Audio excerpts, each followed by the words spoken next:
Welcome friends. आज हम accounts के बारे में पढ़ेंगे। यहाँ से हमारे पास सबसे पहले है अकाउंटिंग टर्मिनोलॉजी। इसमें हमारे पास काफ़ी सारी डेफिनेशंस आती हैं जिनको हम अपने नेक्स्ट ट्यूटोरियल्स में पढ़ेंगे। जैसे हमारे पास फर्स्ट डेफिनेशन है कैपिटल। कैपिटल हमारे पास वो अमाउंट होती है जो कोई प्रोप्राइटर अपने बिजनेस में अमाउंट को इन्वेस्ट करता है, इसको हम कैपिटल कह सकते हैं। प्रोप्राइटर कैपिटल को कैश या चेक के रूप में कैसे भी लेकर आ सकता है, वो इसको इन काइंड के रूप में भी लेकर आ सकता है। फर्नीचर और बिल्डिंग को हम इन काइंड कहते हैं। सेकंड टर्म है हमारे पास लाइबिलिटीज़। लाइबिलिटीज़ हमारे पास वो अमाउंट होती है जो कोई बिजनेस को प्रोप्राइटर के अलावा आउटसाइडर का पे करना होता है। हमारे पास यहाँ पे दो तरह की लाइबिलिटीज़ हैं। फर्स्ट है लॉन्ग टर्म लाइबिलिटी, सेकेंड है short term liability. Long term liability हमारे पास वो लाइबिलिटी है जिसे हम 1 साल में या 1 साल से ज़्यादा समय टाइम पीरियड में पे कर सकते हैं। सेकेंड है शॉर्ट टर्म लाइबिलिटी, इसको हम 1 साल से कम टाइम पीरियड में पे कर सकते हैं। जैसे हमारे पास काफ़ी सारे एग्जांपल हैं शॉर्ट टर्म लाइबिलिटी की। फर्स्ट एग्जांपल है bill payable, bank draft, creditors. जैसे हमने यहाँ पे एक डेफिनेशन पढ़ी क्रेडिटर, जब हम गुड परचेज़ करते हैं तो जिस पार्टी से हमने गुड परचेज़ किए होते हैं वो वहाँ पे क्रेडिटर्स है। इसकी पेमेंट हम 1 साल में या 1 साल से कम के टाइम पीरियड में कर सकते हैं, इसीलिए ये यहाँ पर शॉर्ट टर्म लाइबिलिटी कहलाएगी। सेकंड एग्जांपल हमने पढ़ी बैंक ओवरड्राफ्ट। जब हम चेक डिपॉजिट करते हैं या फिर चेक इशू करते हैं तो हम देख सकते हैं जब हम चेक को डिपॉजिट करते हैं तो उस समय हमारा जो बैंक ओवरड्राफ्ट है वो कम हो जाता है और इशू करने पर बैंक ओवरड्राफ्ट बढ़ जाता है। यह प्रोसेस ड्यूरिंग द ईयर चलती रहती है, इसीलिए हम इसको शॉर्ट टर्म लाइबिलिटी कहते हैं। अब हम एक एग्जांपल को रीड करते हैं जो हमारे पास लॉन्ग टर्म लाइबिलिटी की एग्जांपल है। जैसे सपोज़ किसी कंपनी को फर्नीचर की रिक्वायरमेंट है तो वो उसको 2 साल के लिए उधार की टर्म पर उधार ले लेती है। जैसे सपोज़ यहाँ पे जो टाइम पीरियड है वो 1 साल से ज़्यादा है, इसीलिए हम इस लाइबिलिटी को लॉन्ग टर्म लाइबिलिटी कहते हैं, क्योंकि यहाँ पे जो टाइम पीरियड है वो 1 साल से ज़्यादा का टाइम पीरियड है। थर्ड जो टर्म है हमारे पास वो है एसेट्स। एसेट्स हमारे पास वो प्रॉपर्टीज या लीगल राइट्स होते हैं जिसमें फर्म अपने बिजनेस को इफ़ेक्टिवली रन करने के लिए यूज़ करती है। सपोज़ यहाँ पे हमारे पास हम देख सकते हैं कि हमारे पास 2 टाइप्स है एसेट्स की। फर्स्ट है फिक्स एसेट्स, सेकंड है करंट एसेट्स। फिक्स एसेट्स को हम सबसे पहले रीड करते हैं। फिक्स एसेट हमारे पास वो एसेट्स हैं जो बिज़नेस को ऑपरेट करने के लिए परचेज़ किए जाते हैं, ना कि रीसेल करने के लिए। जैसे हमारे पास यहाँ पे फिक्स एसेट्स की एग्जांपल है फर्नीचर, मशीनरी एट्सेट्रा। इनको हम ऑपरेट करने के लिए यूज़ करते हैं, रीसेल करने के लिए नहीं। सेकंड जो हमारे पास टाइप है एसेट्स की वो है करंट एसेट्स। करंट एसेट्स जिसे फर्म कैश में शॉर्ट टर्म के लिए कन्वर्ट कर देती है। जैसे इसकी एग्जांपल है हमारे पास closing stocks, bill debtors, bill receivable etcetera.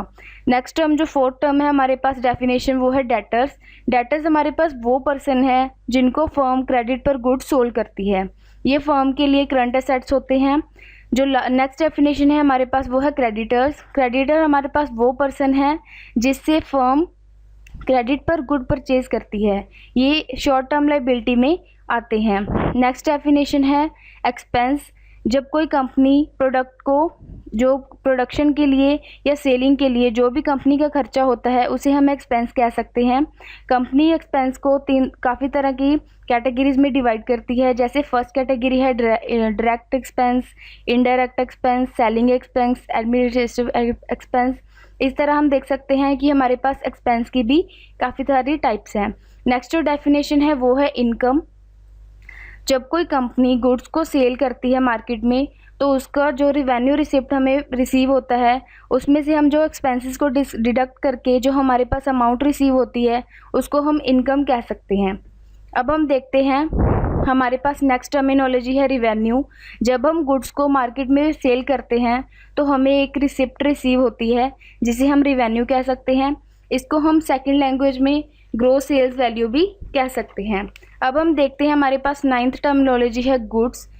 जो कोई वो गुड हमारे पास वो प्रोडक्ट्स होते हैं जिनमें कंपनी डील करती है। सपोज़ किसी कंपनी के लिए गुड्स दूसरी के लिए एक्सपेंस होते हैं। जैसे हम एग्जांपल लेते हैं होम अप्लायंस की कंपनी गुड्स में से डील करती है, तो जैसे उसके लिए फ्रिज, एसी, उसके लिए सारे गुड्स हैं, ना कि जो कोई कंपनी होम अप्लायंस जो कंपनी है उसमें डील नहीं करती, तो ये सारे जो गुड्स हैं वो उसके लिए फिक्स एसेट्स होंगे, ना कि उनके लिए गुड्स होंगे। जैसे हम इसको नेक्स्ट सेकेंड लैंग्वेज में भी समझ सकते हैं। गुड्स हमारे पास वो आइटम है जिसे कंपनी रीसेल करने के लिए परचेज करती है, या फिर फिनिश गुड्स को मैन्युफैक्चर करने के लिए यूज़ करते हैं। इस तरह हम देख सकते हैं, ये हमारे पास डेफिनेशन थी गुड्स की। हम नेक्स्ट डेफिनेशन देखते हैं, वो है परचेज। जब कोई कंपनी गुड्स को खरीदती है, जो कंपनी जिसमें डील करती है वो जिन गुड्स को खरीदती है, इसे हम परचेज कह सकते हैं। ये प्रोसेस हमारे पास परचेज कहलाएगी। जैसे हम देखते हैं, यदि कोई कंपनी फिक्स एसेट्स खरीदती है लेकिन डील नहीं करती, तो वो उसके लिए परचेज न होकर फिक्स एसेट्स कहलाएंगे। अगर कोई कंपनी किसी गुड्स के लिए जो डील करती है वही उसके लिए परचेजिंग कहलाएगी। जैसे हमारे पास परचेजिंग की भी दो तरह की डेफिनेशंस हैं। फर्स्ट है क्रेडिट सेल, सेकंड है कैश परचेज।